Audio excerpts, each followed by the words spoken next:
Marimar. So hi guys, welcome back. So anyway, I'm back. So just wait, I want to comb my hair.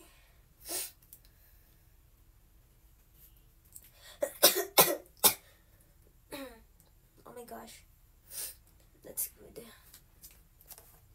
Okay, so hi guys. Anyway, I'm home from my school.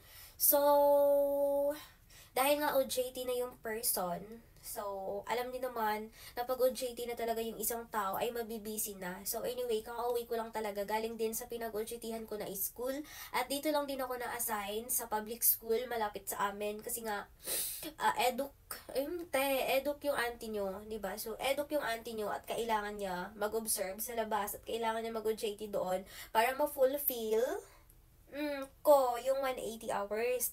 So, kanina nga pala yung aming first day sa pag-OJT namin doon at tatapusin namin yung oras na yun until December. So, expected yun na talaga yan na mabibisi ako hanggang December. Pero pag meron akong time, of course, meron akong, magbi-video ako bawat uwi ko. At for tomorrow naman, marami yung nagre-request sa akin na nagme-message sa Instagram ko na i-document ko daw what happening of my life every day. So don't worry guys, tomorrow I gonna share short clip videos sa mga ginagawa ko everyday or yung duty ko, diba?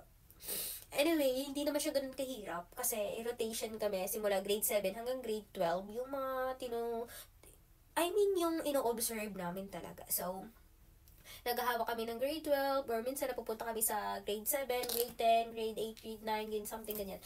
Simula sa senior high, pababa sa junior high. So, ayun yung parang doon kami mag-observe. But anyway, sobrang busy ko talaga sa buhay. At yung mga auntie ko, nagkasakit ako.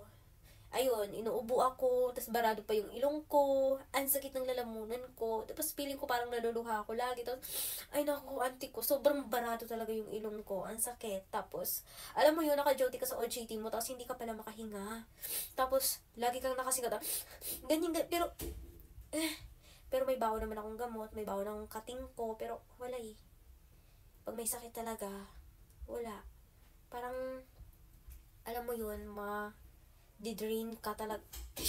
Basta ganun. Anyway, ngayong gabi, meron akong sasagutan na aking book. 2 book yung sasagutan ko.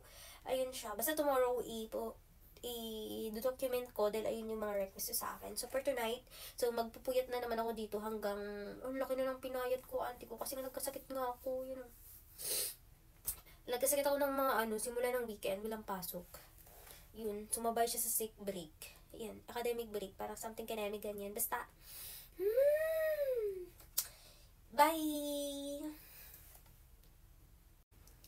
Ala, hindi pa pala ako magbabay. Nakalimutan ko gumawa man ng thumbnail ko. Wait lang, magpipicture muna ako Dapat ako ganyan pag nagpipicture. 1, 2. Okay, isa pa. 1, 2.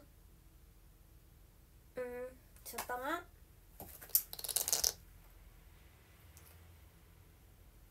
Ganyan. 1, 2. Alright, so, once again, bye!